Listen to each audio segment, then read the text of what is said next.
Heboh, katanya ada partai coklat yang rela membayar 350 juta rupiah supaya Roy Suryo CS ini tidak datang ke Solo untuk membongkar kepalsuan ijazah Pak Jokowi.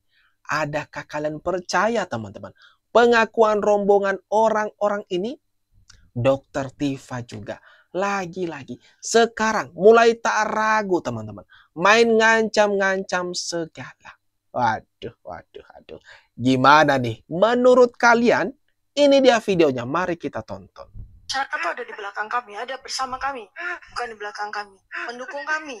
Jadi ini juga sebuah catatan untuk Presiden Prabowo. Sebab kalau tindak kriminalisasi ini dipaksakan untuk ada, berproses, berkelanjutan, hati-hati. Kita kan nggak pengen ada kerusuhan ya. Kita tidak pengen ada sebuah kekacauan, nggak pengen ada chaos dan sebagainya. Kalau nggak ada wartawan, saya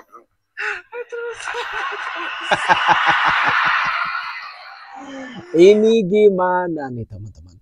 Ini bukan kali pertama ya Dokter Tifa melemparkan nada kata-kata ancaman seperti ini. Kemarin juga waktu mendatangi Komnas HAM, ini Dokter Tifa mengaku mereka ini bukan orang biasa dan takutnya ada terjadi kerusuhan kalau mereka didiskriminalisasi. Waduh. Ini nyali dari mana nih? Dokter Tifa bukannya minta pengampunan karena proses penyidikan atas polemik ijazah Pak Jokowi ini semakin mengerucut loh. Semakin saja. Dan sebentar lagi nih akan diumumkan siapa-siapa saja yang namanya jadi tersangka. Dokter Tifa diharapkan siap-siap. Bang, saya mau ngomong, saya dapat informasi bahwasanya yang bikin ijazah itu nama Eko Sulistyo. Kalau abang nggak percaya, kita samperin, kita kejar ke Solo. Nah, ketika dalam perjalanan menuju Solo dan Jogja itu, ada senior kami mengutarakan di dalam mobil bahwa kami lebih bagus atau tidak diperbolehkan jalan untuk ke Solo dan ke UGM. Partai Coklat katanya menawarkan 350 juta supaya kami tidak berjalan ke sana. Jadi Pak Jokowi nggak perlu tuh kasih tahu harus sewa-sewa pengacara mahal.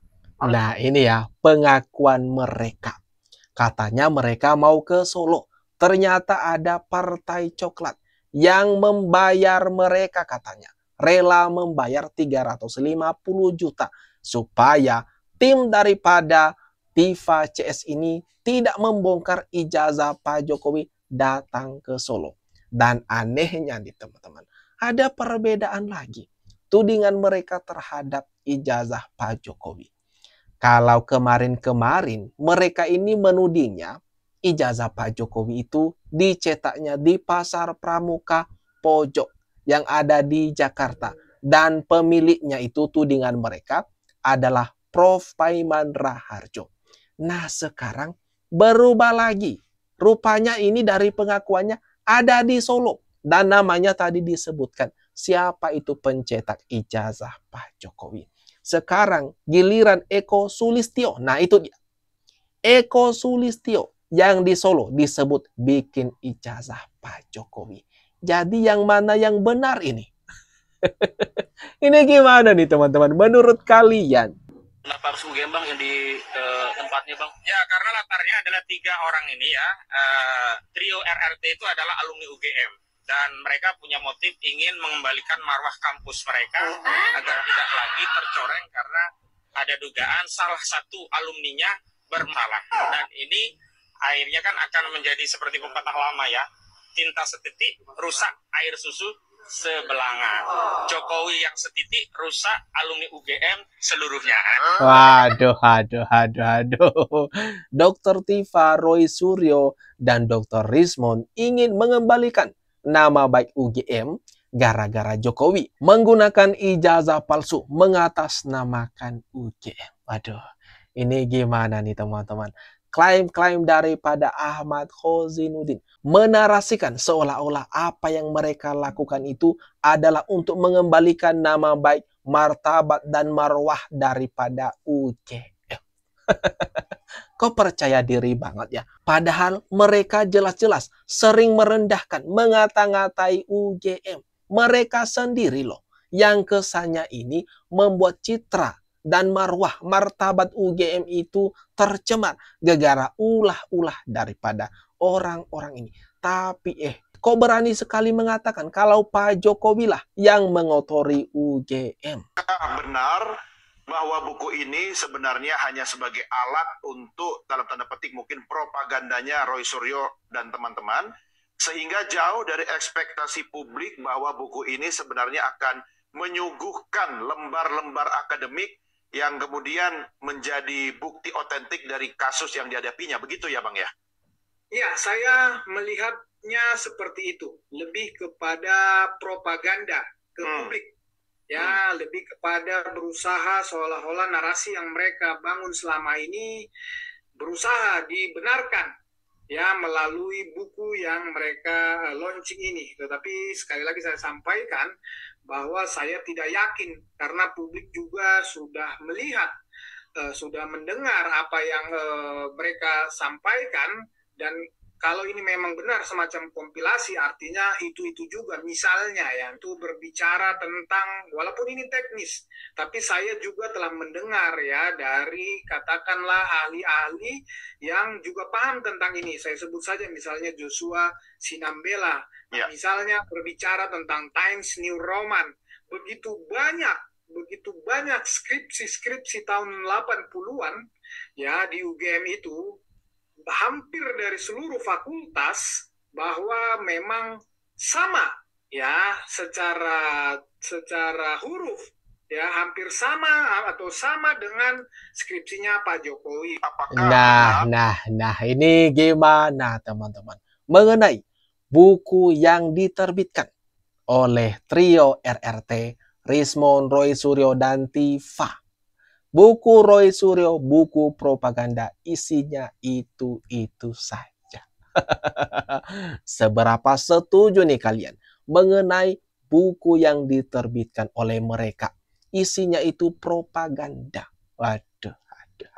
Seperti yang kita tahu, sekarang itu buku itu dibawa di mana-mana. Baik itu di acara TV, di podcast, kemudian mendatangi pemeriksaan di Polda Metro Jaya saja, mereka bawa-bawa itu buku dan menawarin sana sini agar ada yang mau membeli buku tersebut. Yang katanya ada 2 versi, harganya ada yang Rp500.000 per unitnya, kemudian ada yang Rp250.000 per unitnya. Ini gimana nih teman-teman? Jadi UGM itu lembaga publik, ya. UGM itu harus tahu. UGM itu bukan istana, ini gedung pusat balai dua bukan istana. Orang lain saya lihat biasa aja naik ke atas. Iya, gitu. Banyak saya lihat orang umum mahasiswa aja naik ke atas loh. Jadi kok kita dihadangi seperti ini? Di UGM ini sudah dipasangin sensor. Ini Pak Prabowo Subianto secepatnya ganti rektor UGM ini Pak. Sudah terlalu parah ini UGM ini. Tidak transparan. Ya. UGM ini bukan milik rektor UGM. Bapak Emilia. Ini bukan badan usaha swasta ini. Pak Prabowo Subianto tolong berikan waktunya kepada kita. Ini kegaduhan, kericuhan yang ditimbulkan oleh Roy Suryo, Rismon, Dr. Tifa beberapa hari yang lalu. Mereka ini dihadang, tidak diterima di sana. Mereka ini ngotot bertemu, ingin bertemu dengan rektor UGM. Sampai ini beberapa satpam atau pihak keamanan untuk mengamankan, mengawasi mereka ini. Yang bikin panas suasana di UGM. Rismon dan Tifa tidak membuat gaduh di UGM. Mahasiswa tidak terima universitasnya dihina. Ada mereka ini protes sekali teman-teman. Seperti yang kita lihat tadi, mereka ini Rismon mengatakan biasa aja yang lain mondar-mandir di sana, lalu kenapa kami enggak boleh? Kalau mahasiswa kan enggak bikin gaduh, kalau orang lain kan enggak bikin keributan. Nah kalian bawa-bawa HP, ngerekam, kemudian kata-katanya ngotot sana sini, dan banyak sekali lah permintaan konyol daripada orang-orang ini. Aduh. Ini gimana nih teman-teman? Kalau menurut kalian atas kelakuan orang-orang ini, trio RRT, pemburu ijazah Pak Jokowi, Apakah mereka sudah pamit dengan keluarga enggak nih? Karena kan pihak penyidik sudah gercep sekali nih sekarang. Memanggil satu persatu orang-orang ini, sudah memberikan jadwal-jadwal yang padat. Bahkan kemarin-kemarin ini sampai-sampai tuh pemeriksaannya sampai jam 4 subuh terhadap orang-orang ini. Untuk dimintai keterangannya mengenai ijazah Pak Jokowi.